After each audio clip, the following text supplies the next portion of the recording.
I never thought one job could change my life, but it did. My name is Amara, and I am 29 years old. I grew up in a small town, the kind of place where everyone knows your name and where the days feel the same. Our house sat at the edge of a quiet street lined with oak trees.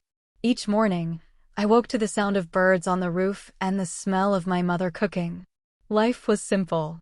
I helped my mother in the kitchen, chopping onions, stirring pots, rolling dough. After dinner, I sat with my father in the living room. We watched TV together, sometimes old movies, sometimes the news. And on weekends, I met my friends at the one cafe in town. We drank tea, shared gossip, and laughed about small things. It sounds peaceful, doesn't it? But for me, there was also a shadow in that peace. I felt stuck. I wanted something more. I wanted to grow, to see what life could be beyond the town's narrow streets. But I didn't know how. I didn't have a plan. I only had a quiet longing inside me, one that grew stronger each year. Then, one afternoon, everything shifted. I was sitting in my room, scrolling on my laptop. The window was open, and the sound of children playing drifted in. The sky was pale blue, the air warm. I wasn't looking for anything serious, just passing time. But then I saw it, a job post. The words on the screen felt like they were glowing. Looking for a live-in hotel assistant.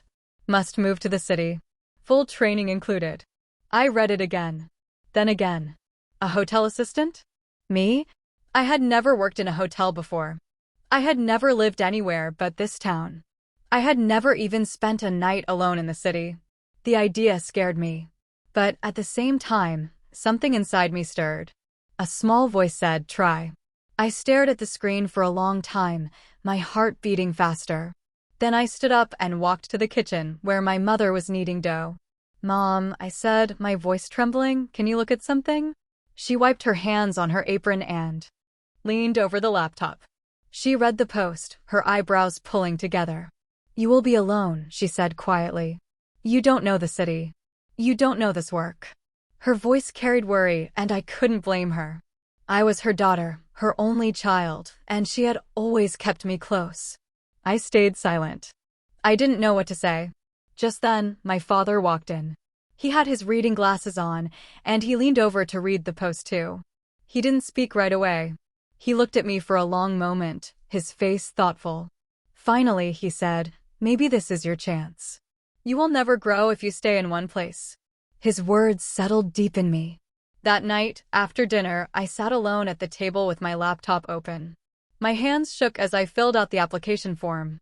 Every click of the keyboard felt heavy, like a step onto unknown ground. When I reached the end, I hesitated. Then I pressed send. For a moment, I just sat there, staring at the screen. I felt scared.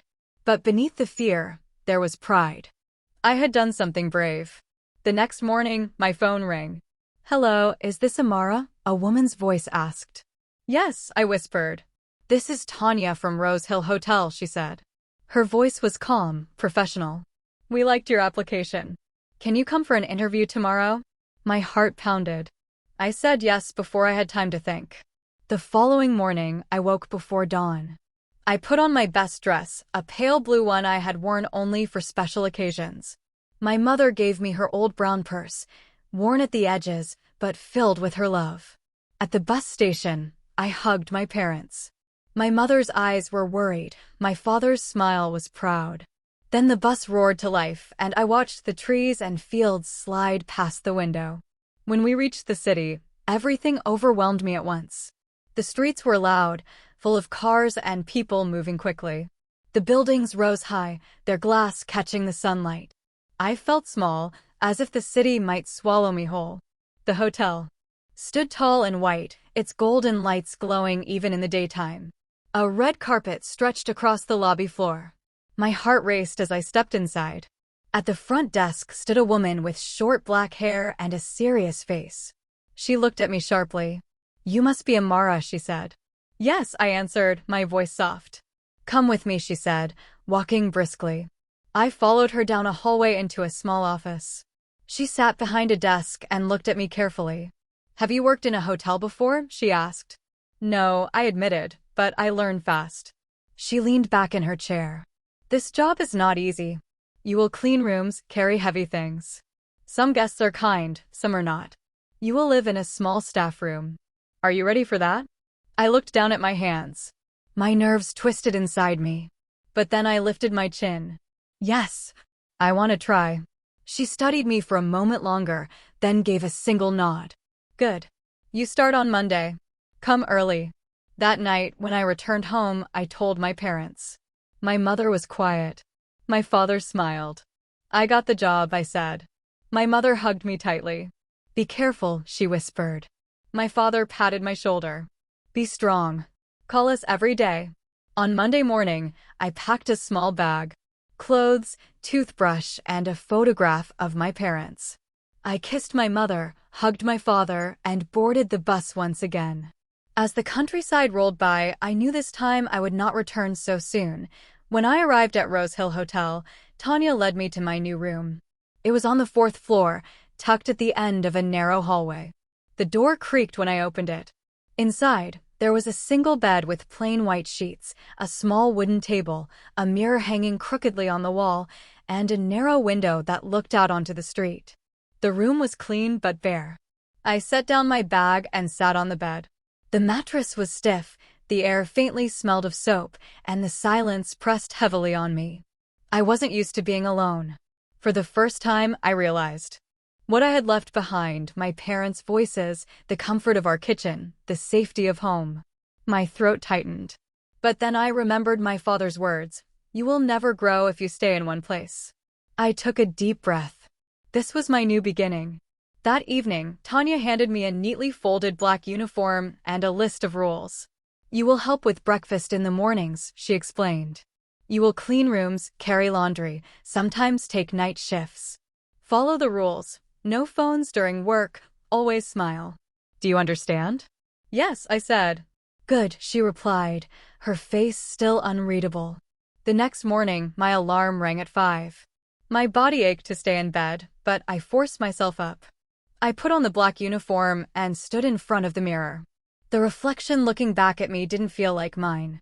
I looked like a stranger, a hotel worker instead of the girl from my quiet town.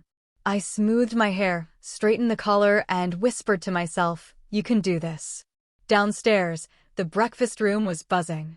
Plates clattered, voices murmured, coffee machines hissed. I carried trays, refilled bread baskets, wiped tables.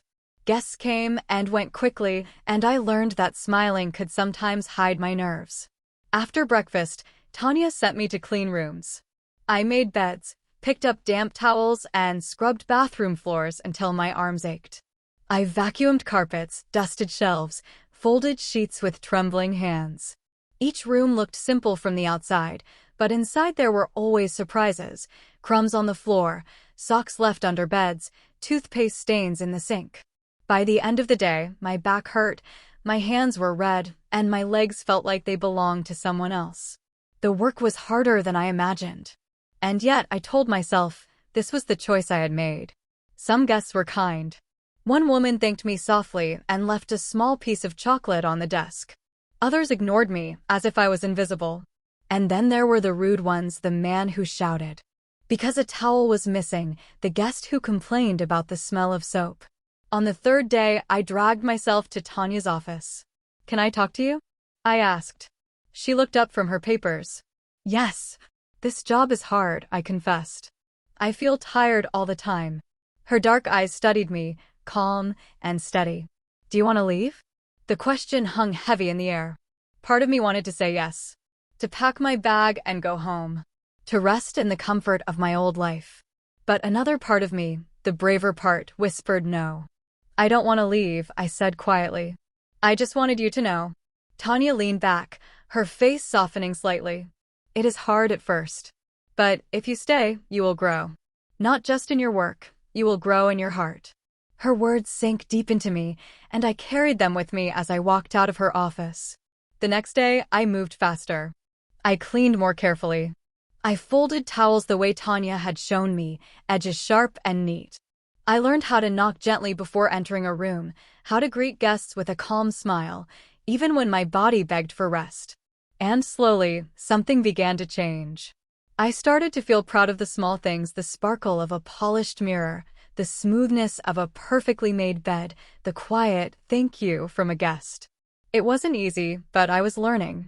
One morning in the kitchen, as I was carrying a tray of juice glasses, another worker turned to me.